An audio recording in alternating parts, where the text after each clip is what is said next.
Dan untuk membincangkan mengenai sistem biometrik di Malaysia ini, bersama kita di talian Skype ketika ini adalah Dr. Ashardi Abbas, merupakan pensyarah kanan Jabatan Komputeran, Fakulti Seni Komputeran dan Industri Kreatif Universiti Pendidikan Sultan Idris UPSI. Ketika ini, Assalamualaikum Dr. Ashardi. Waalaikumsalam, selamat hari. Doktor, pertama sekali kita ingin melihat Malaysia di tangga kelima tercorot di dunia dari segi pengumpulan penggunaan data biometrik. Turut disenaraikan adalah negara-negara kuasa besar lain seperti Amerika Syarikat dan juga China. Apa yang perlu kita faham mengenai penggunaan biometrik ini dari segi kelebihan dan sebagainya? Sebenarnya kalau kita tengok kepada peraturan sains case-group.com, dia mengatakan bahawa Malaysia on par bersama dengan negara-negara yang mungkin tidak maju. Tetapi pendapat saya di sini kita boleh bagikan kepada dua perkara utama, iaitu pertama kita panggil penggunaan yang efektif dan invasif. Invasif maksudnya terlampau diperketatkan, yang di kemudiannya negara yang mendapat makanan itu maknanya penggunaan yang terlampau diringankan. Kita boleh tengok negara yang mendapat tercorot adalah China. China yang di mana mereka memang menggunakan teknologi biometrik yang terlampau ketat, yang mana kita boleh dapat ketahui pada isu sekarang ini mereka menggunakan face recognition untuk mengawal COVID. Maksudnya tiada keterbukaan dalam pelaksanaan undang-undang. Kita kena tengok untuk negara kita iaitu Malaysia. Kita sedia maklum bahawa kita ada biometrik, pelaksanaannya di pasport international ketika kita keluar negara. Kita ada biometrik di dalam kad pengenalan kita iaitu MyCard kita, dan yang mana kedua-duanya asal perlu adanya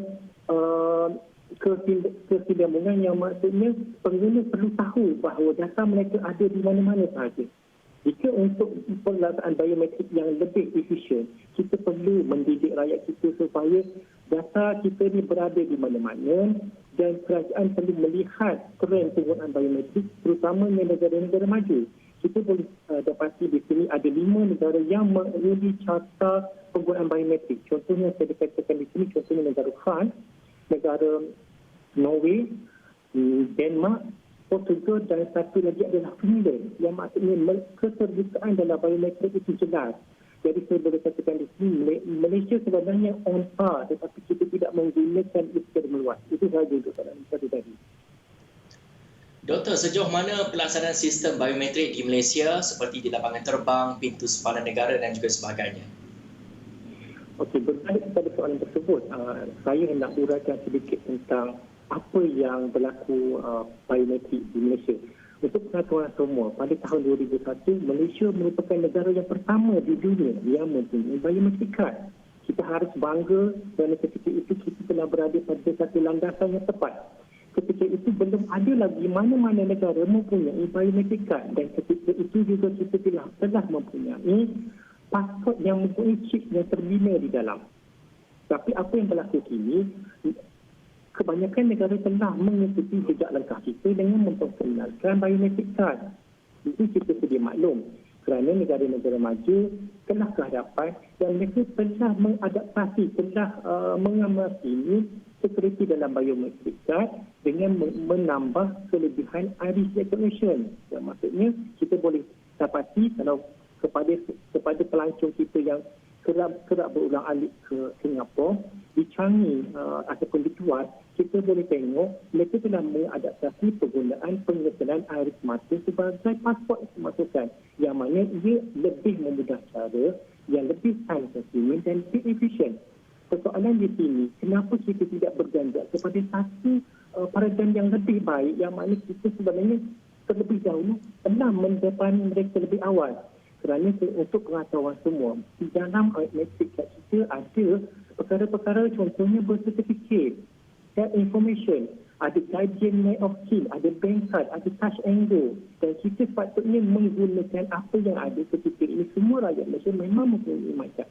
Jadi bagi saya, untuk mengawal airport dan ferry terminal, kita perlu ada satu pengesanan, yang maksudnya kita perlu strategi sekali bagaimana penggunaan MyCard itu boleh membantu kerja-kerja kita dalam untuk ke-educate turis ataupun untuk kita menangani isu-isu pasti yang ada sekarang. Itu sahaja untuk soalan nombor 2 ya.